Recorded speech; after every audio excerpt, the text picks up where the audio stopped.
Our next speaker is David Rood from USDA APHIS, and he's going to talk about integrated predator management concepts. Thank you, David. Thanks, Otto. Thanks for having me here today. Thanks for coming here today. Probably the bluegills are moving up into the shallows right now. It'd be a good day to be out there.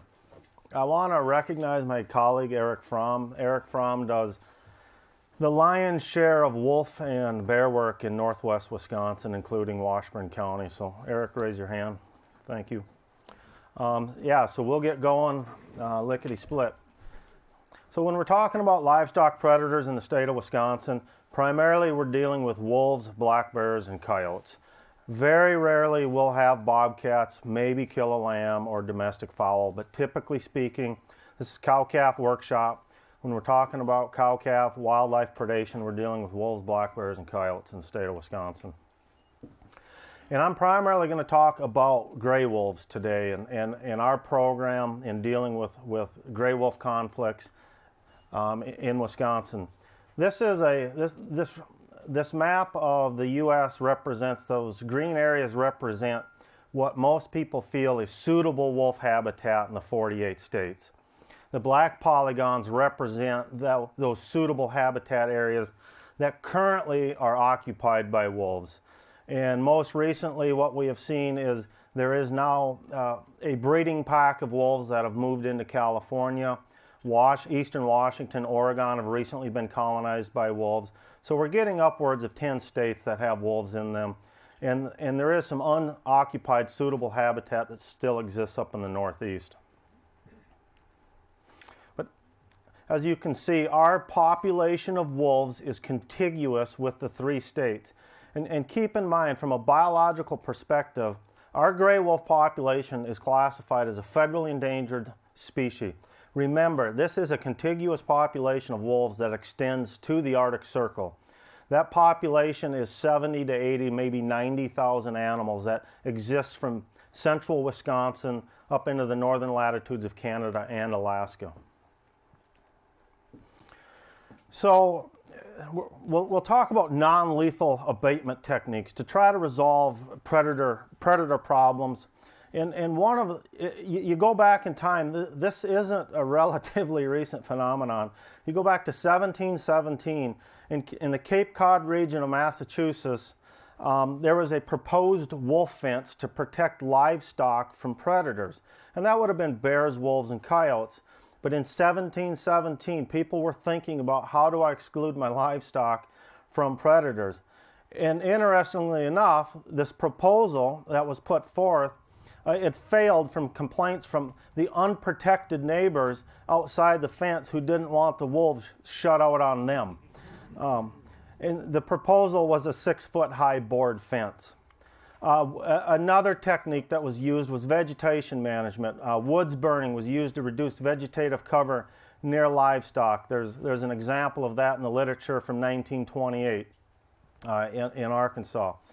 And I would imagine a lot of these techniques, they were used in conjunction with lethal control, but nevertheless, these were some non-lethal efforts to separate livestock from predators. Some of the most early scientific literature pertaining to this topic was from the USDA Forest Service in 1908, when they developed a predator-proof fence in Oregon on a 2,500-acre pasture. And their results found that they could successfully fence livestock from coyotes, but it was unsuccessful in dealing with grizzly bears and black bears. And I would suspect that this was probably in an era when wolves had likely been extirpated from this particular region. And how about this for a farm labor rate? $3 a day per 8 hours.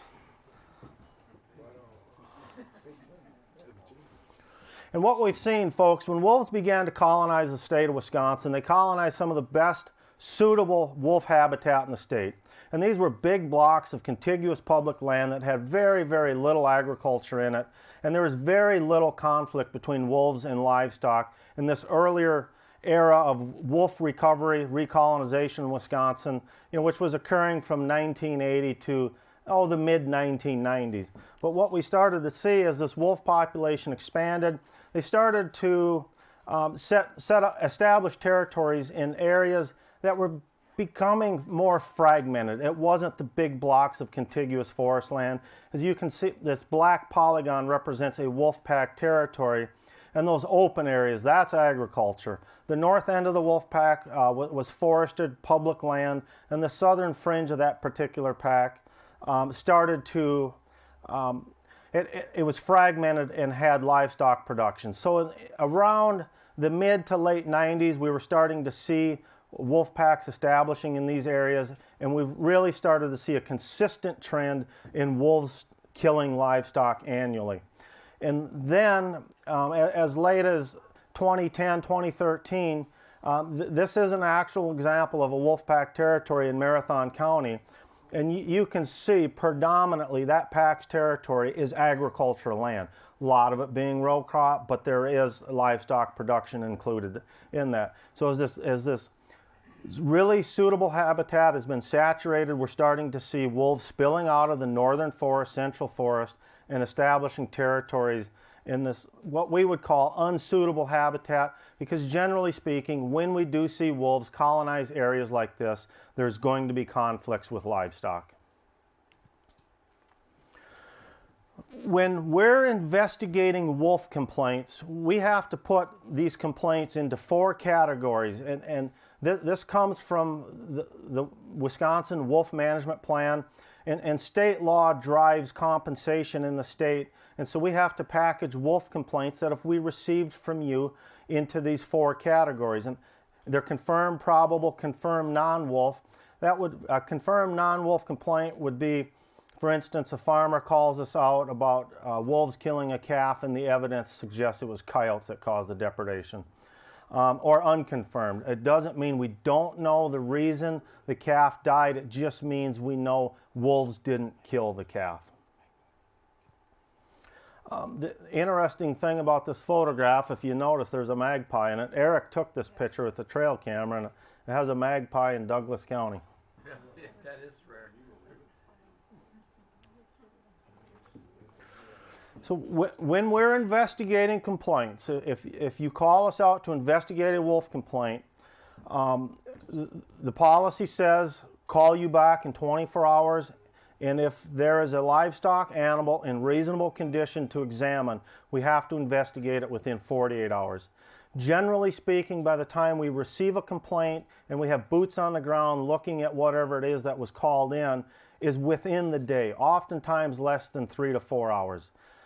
In the summer months, especially now when things are starting to heat up, it's very, very important for us to get there as quickly as possible so we can assess that evidence before decomposition is occurring. Scavenging, eagles and ravens and crows, they consume an awful lot of a depredated livestock animal, and every time they consume that carcass, we're losing evidence to classify it into one of those 4 categories. So every complaint has a very detailed report that accompanies it. And while we're out there, we have to make sure we're actually looking at predation. Was the calf stillborn and simply scavenged by predators, or was it born alive and killed? So things we're looking for is manure on the hoof, maybe it's ear tagged, it has a emasculating band. So we know that the animal was born alive, and we're actually dealing with predation and not just scavenging.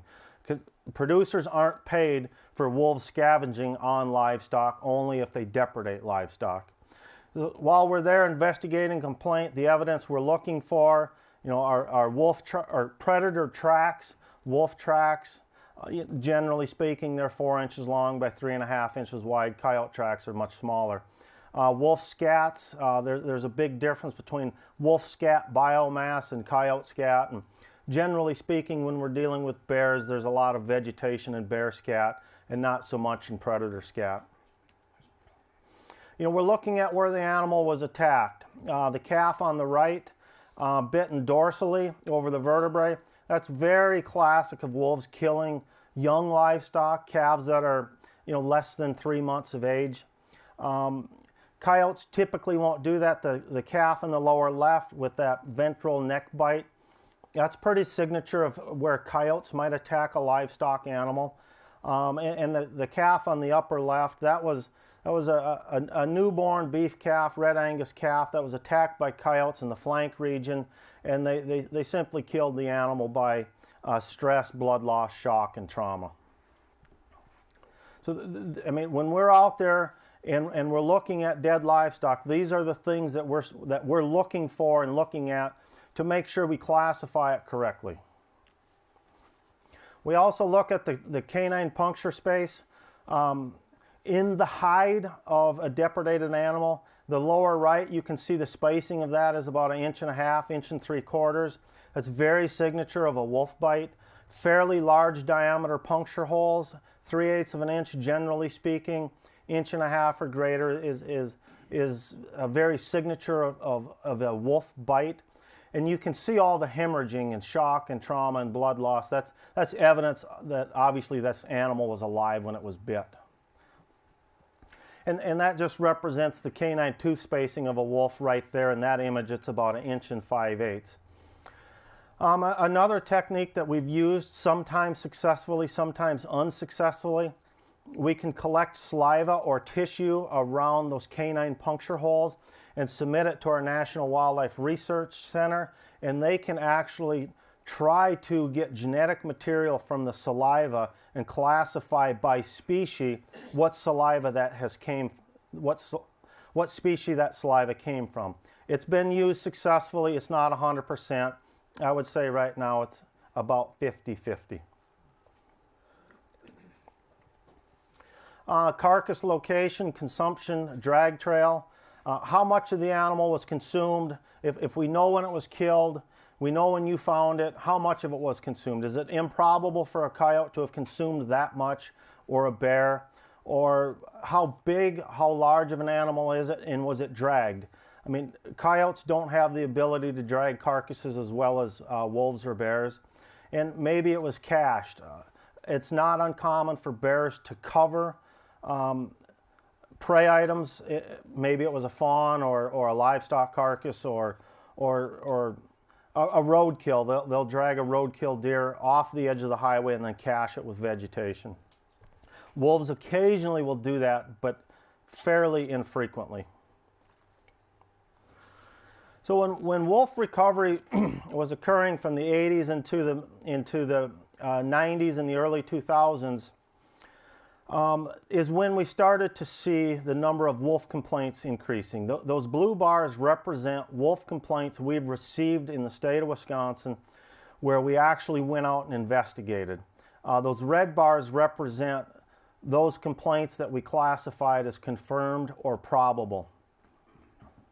And obviously the black line is the trend of the gray wolf population. So there is a very strong statistical relationship that says as wolves recovered and their population increased, so did complaints and verified complaints. Some people have argued that necessarily more wolves does not mean more complaints.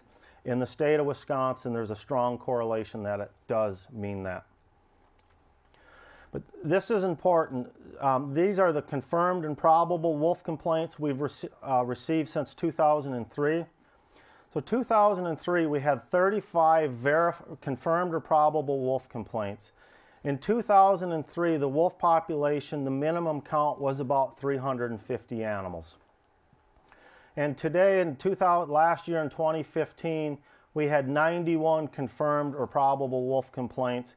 But if you look at roughly a 10-year average, that trend is beginning to stabilize somewhat. But there's nuances to this because there's been on-again, off-again management scenarios based on the federal status of wolves. And also, the state had the authority in 12, 13, and 14 to have a recreational wolf harvest season. And we had an integrated program where we had the authority to lethally remove wolves that were causing depredations on farms. So in 2015, while investigating wolf complaints, we confirmed 46 of those, and another 10% is probable.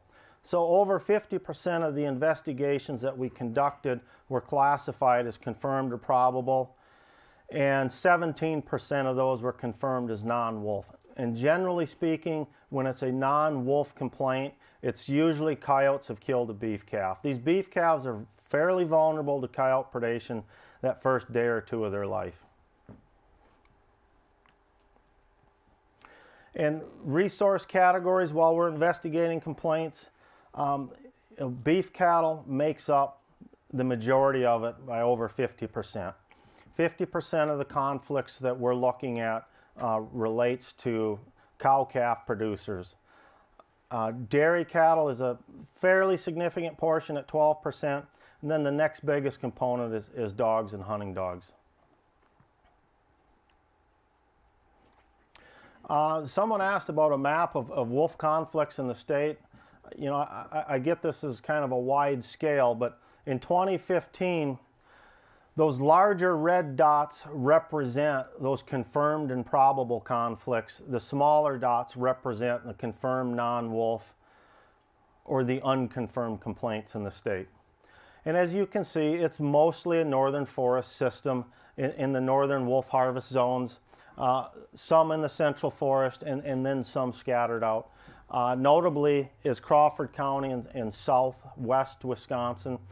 A pack of wolves has established themselves down there, and they have depredated livestock 2 years in a row now. In 2015, we investigated wolf complaints in 35 counties, and we verified or classified them as confirmed or probable in 23 counties of the state. You know, this is an important statistic that we really keep track of in our program, and that's the number of farms in the state where we verify wolves have killed livestock. This excludes fowl. This is looking at sheep, cattle, dairy cattle, beef cattle, possibly horses. Horse depredations are relatively rare. In 2010 was the most farms that we had ever verified wolf depredations on at 47. And then you can see that trend started to decline from 47 to 40 to 32 to 28. And in 2012, 13, and 14, we had the recreational harvest of wolves in the state, and our program had the authority to not only implement non-lethal abatement on farms to try to prevent wolf depredations, we had the authority to set equipment on property, and any wolves captured would be euthanized. So in 2012, we had euthanized 57 wolves that were causing conflict on different farms, and producers, through shooting permits and provisions of NR 1002 that allow livestock producers to shoot wolves that are actively attacking livestock. You know, there was an additional 17 animals removed in 2012, in addition to the 57 that we removed. So we were beginning to remove wolves that had become associated with depredating livestock, and we started to see the number of farms that wolves were killing livestock on decrease. 2014 was the last year of recreational wolf harvest and lethal control for livestock depredation protection, and that number of farms jumped up to 32 last year. So as a livestock producer, there's seasonal variation in when you might expect wolves to depredate livestock, especially cow-calf producers. Beginning in January through March, it's a relatively rare event. You don't have many small animals on the farm. All your big animals are up around the hay ring near the buildings, and they're not very vulnerable. You know, but what happens as soon as you start to calve and pasture greens up, your herds get dispersed on pasture. They're in more remote areas of the farm. You have young animals. You have wolves on the landscape. We start to see the uptick in depredation starting in end of March, 1st of April. And then around the middle of May, end of May, it kind of peaks. And then it starts to drop off. And what's occurring is fawning has occurred. And we see a decrease in the rate of wolves depredating livestock when they switch over, and there's this new food resource that's available on the landscape, and that's deer fawns. And so we see this bimodal relationship where livestock conflicts get a little slower in June, July. But as soon as we begin to approach August, end of July, 1st of August, middle of August, the wolf pups are weaned. They're away from the dens. They're old enough to travel with the adults.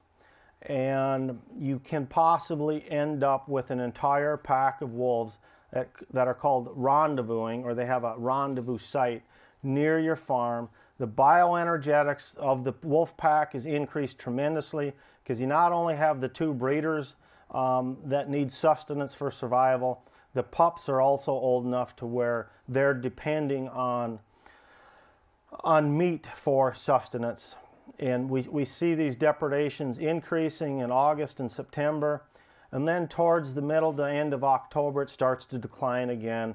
And pasture could be froze off by that point. Maybe your feeder calves have been shipped. The vulnerability, the number of vulnerable animals out there just starts to decline. And this rate of depredation drops off to where when we get into November, late November, December, it becomes a fairly rare event.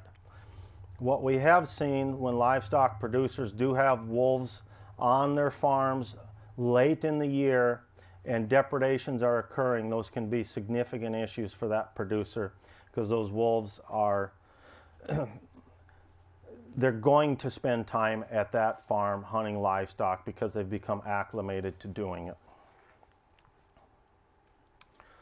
And what predisposes an individual farmer to a livestock depredation? I said earlier there's 32 farms last year that we verified wolves killing livestock on. We know that it occurs more than that. They may kill a calf, consume it, and the producer's never aware that why the calf is missing. That has happened. So that number of farms is higher than 32.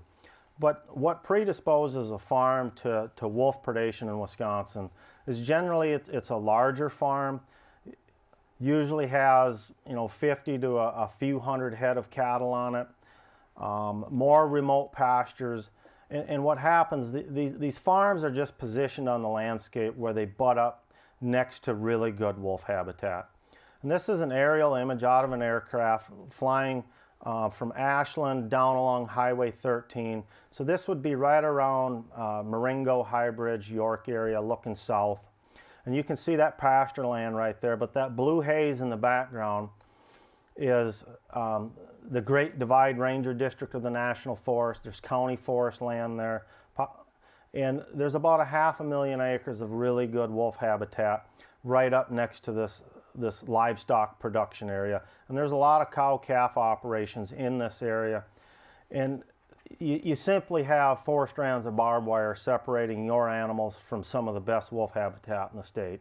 And that's not an abatement strategy. Your fences are designed to confine livestock. They're not designed to keep predators out of your pastures. And farm size can range. The biggest producer we deal with is he's got about 1,200 acres. And generally speaking, on a farm, and generally speaking, there are exceptions, but the average number of calves killed per farm using our statistics is around 2 calves per farm.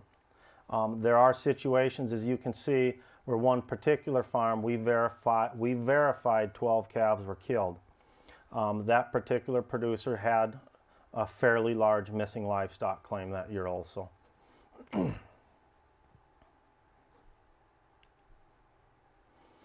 Cattle depredated by wolves, since they were listed as an endangered species back in 1975, we have verified wolves have killed 661 head of cattle in the state.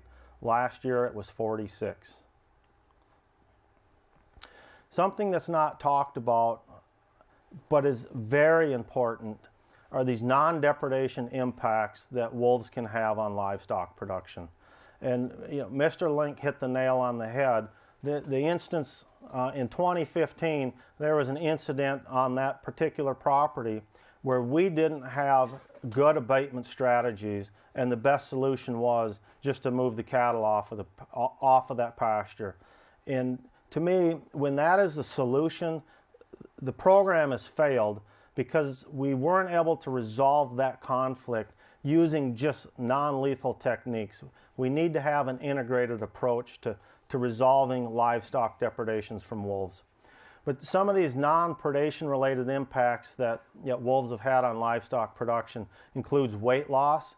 That Ramler et al. 2014 paper is a scientific peer-reviewed paper that looked at ranches in Montana and compared feeder calf weights at the end of the season on farms that had wolf depredations and on farms that didn't have wolf depredations. And those farms that had wolf depredations, their calf weights were 26 pounds lighter than the ranches without depredations. And that year, if you look at 26 pounds per calf at a couple of bucks a pound, that adds up to real money really quick. I mean, and these are impacts that aren't compensated for. Increased cattle vigilance, that Kluver paper looked at cow-calf herds in the Southwest, in Arizona and New Mexico, that were exposed to the Mexican gray wolf. And those animals on those allotments that had the presence of wolves spent more time looking for, presumably for predators, than herds that didn't have wolves on the allotment, meaning they spent more time grazing, putting weight on. I mean, that's the goal of cow-calf production. Cattle very difficult to handle that have been hunted by wolves. Cattle have been stampeded through fences. There's the potential of a disease transmitted between wolves, other canids, coyotes, farm dogs, foxes, and wolves can transmit Neospora caninum, which can result in the cow aborting a fetus, fence damage, and time spent searching for depredations. These are some of these secondary impacts that folks like you can have when wolves start hunting livestock on your farm. So some non-lethal concepts, disruptive stimuli. This is an undesirable stimuli to prevent or alter the behavior of an animal, to try to frighten it away. Aversive stimuli, stimuli that cause discomfort or pain that's paired with a specific behavior. When we talk about non-lethal concepts, these are the two boxes that we look at when we're trying to prevent wolves from killing livestock. And some of those techniques are fladry, and we'll go over these when we go out to the Radzak farm. Fladry, randomly activated lights, electronic guards, radio activated guards, and scare wires. The image on the left, that's a scare wire on a cow-calf operation. It's placed between the ground and the bottom barbed wire, and it's electrified with 12-volt fencers, solar Parmac fencers, or some other fencers. Fairly high voltage. It's a technique that we're using on a particular farm that has a huge history of wolf conflicts to prevent wolves from accessing pastures. The image on the right, that's some of our staff installing fladry on a farm in Douglas County that had wolf depredations in 2015. In 2015, we had 17 major non-lethal projects.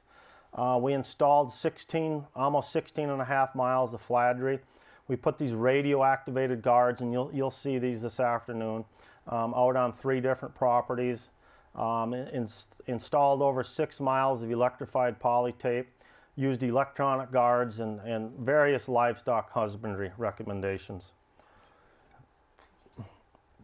And some animal husbandry practices that might help prevent wolf depredations, changing pastures, night penning, changing birthing dates, and fencing. Some other non-lethal approaches that have been used in the past has been actually the sterilization of wolves.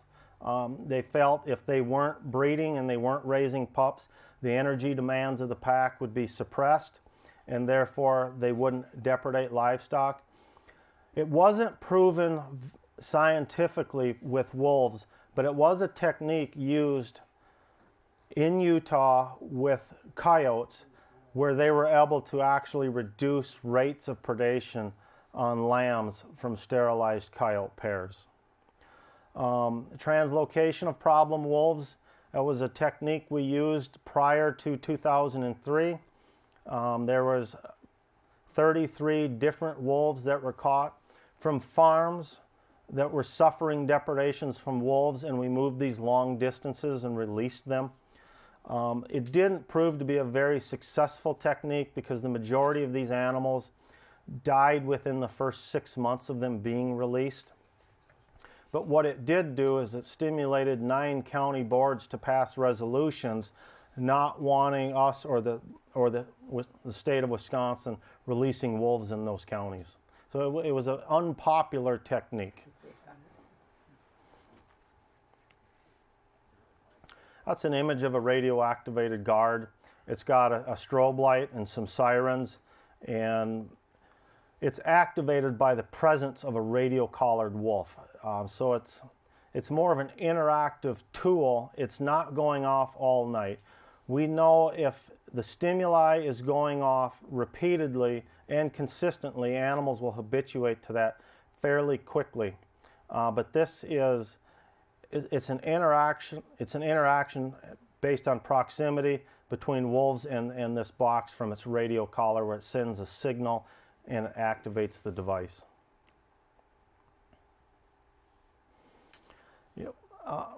Potentially calving nearer buildings might be something, a recommendation that you might consider.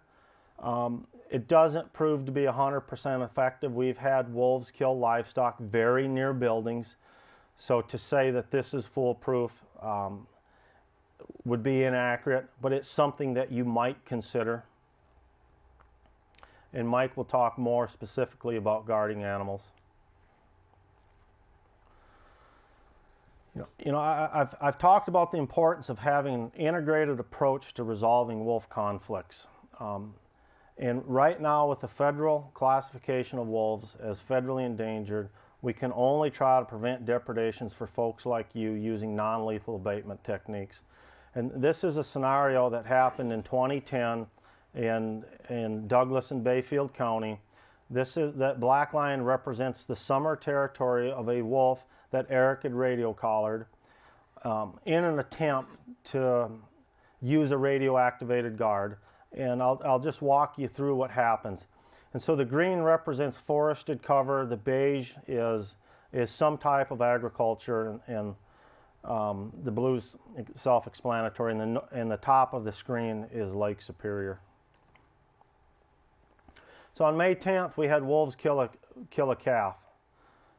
We applied some non-lethal technique to try to abate that situation, try to prevent wolves from killing other calves. Well, it worked there for a few weeks, but over on a neighboring farm, they killed a calf. So we applied some non-lethal abatement there. It's fladry, flashing lights, or electronic guards. And then on the 15th of July, we had a farmer report wolves harassing livestock. We verified that, so we did proactive non-lethal abatement, trying to prevent any depredations and these secondary effects that wolves might pose on a particular farm. So on the 2nd of August, they depredated livestock on the north edge of the summer territory. So we applied non-lethal abatement there. And then on 8/19, they actually depredated livestock on the farm where we had already applied this non-lethal abatement. So that didn't prove to be successful. And then in September, another depredation on an adjacent farm. Another one a couple of days later. At this point, we're trying everything that we can try. This is the era when wolves are federally listed, and we don't have the authority to remove them. So another depredation occurs on the 30th of September, the 11th of October, the 30th of October. Without the authority and the ability to have an integrated approach, that's not successful wolf management. Spreading the problem from one producer to another isn't successful. And at that point, those animals had become so habituated to these non-lethal techniques that none of them were being successful. And I would argue, if you want to talk about wolf conservation and these conservation strategies, that pack of wolves did nothing to support wolf recovery and wolf conservation when everybody in the community is having problems with them. Eric, would you like to add anything to that experience? No. It was a difficult summer. How many of those wolves died accidentally? Pardon me? How many of those wolves died accidentally? I don't know. You refuse to answer? I forget what that was, W757, and I think maybe that winter it went off of the air. I forget what happened to it. But that is a real life example. I think that's a fairly compelling story that trying to resolve these conflicts with non-lethal abatement strategies, although we can select a farm, maybe it's a single farm, it's isolated, it's relatively small, we can stop wolf depredations to livestock with these non-lethal tools relatively efficiently. But there are these scenarios that occur where nothing in the realm of non-lethal is practical. In northern Wisconsin, we conduct tribal co-investigations of wolf complaints. The Menominee, Stockbridge, Munsee, and the Ojibwe nations value culturally and spiritually wolves very highly. If we have a depredation within 6 miles of tribal lands, of these tribal lands, we will co-investigate the complaint with the tribal biologist. So we do an on-the-ground, boots-on-the-ground evaluation of the conflict. So if we're starting to talk about abatement strategies, we have the tribal biologist on board, so when we start talking, potentially, given the era in which we're at, whether it's federally delisted or listed, they can be part of the determination as to what we're going to do to resolve that issue. We had talked about carcass disposal, proper carcass disposal techniques. The image on the left, that's an improperly disposed of cow, and those tracks coming into it are wolf tracks. That could probably predispose you to wolf predation when you start to calve on those pastures in the spring. It's a very important topic, and it's a very difficult issue to deal with that you folks have to deal with in the winter months. Just a time frame of this on-again, off-again federal status of wolves in Wisconsin. You've seen that earlier. Wolves captured and killed for depredation management by USDA Wildlife Services and the Wisconsin DNR from 1974 to 2015. There's been 397 wolves captured for conflict management, and 335 of those animals were euthanized. An integrated site-specific wolf depredation management program has nothing to do with population level control. It is not our objective to have any impact on the overall statewide wolf population. It is to resolve your conflict, not to reduce the wolf population. Generally speaking, when we have a year of full lethal control, we will remove between 5 and 10% of that minimum estimated wolf population from the previous winter. I would like to also add to this that site-specific lethal control for wolf conflict abatement has had nothing to do or has had no negative impact on wolf recovery in the state of Wisconsin.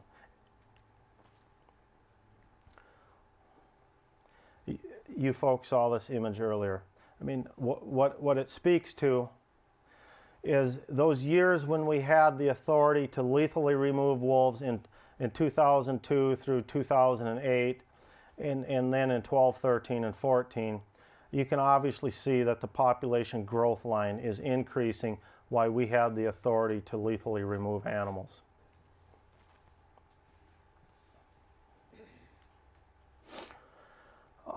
Some weird wolf conflicts, some non-predation related things. This is a silage bag in Marinette County that a pair of wolves had ran up the side of, and their nails had punctured that silage bag. And you can see where the farmer had taped the bag. I mean, you all know what that means to you when you have a punctured silage bag. You know, these are right near the barnyard. Just some non-livestock related wolf incidences that do occur. You know, so when we go back to 1908, that first scientifically, I wouldn't call it peer-reviewed, but an effort to demonstrate predator management tools back in 1908. Today, in 2014, we still have scientists that work both for our agency and other agencies that are trying to develop these tools and techniques to prevent large carnivores, grizzly bears, black bears, cougars, wolves, and coyotes from depredating livestock. So there is still effort out there, folks, that people are spending a fair amount of time on trying to develop techniques to resolve these conflicts. And this 2014 just represents another one of those efforts. Dr. John Shivak has devoted a lot of his career to investigating techniques to prevent livestock depredations. I know that's very quick. It's a lot of information. We could talk about this topic for a very long time, but we can go over some of those stuff at the field day with Eric. But at this point, before I open it up to questions, on the back are some magnets, and if you want, grab one of those. Those have our 1-800 hotline numbers on them, and so if you suspect that you have a wolf or a bear depredation, it'd be nice for you to have that on your refrigerator so you know the number to call. We monitor those numbers 7 days a week, 365 days a year. If it's a holiday or a weekend, there's someone assigned to call in and check voicemail every couple of hours to see if we've received a wolf or a bear complaint. So it's 365-day-a-year service. So grab one of those on your way out. And some of the packets that you got on your way in, they just contain a lot of information about our agency and program, not only about bears and wolves, but some of the other stuff we do that might be useful for you. So I encourage you to grab one of those and take it home. So at that, I've got a little bit of time if there's any questions.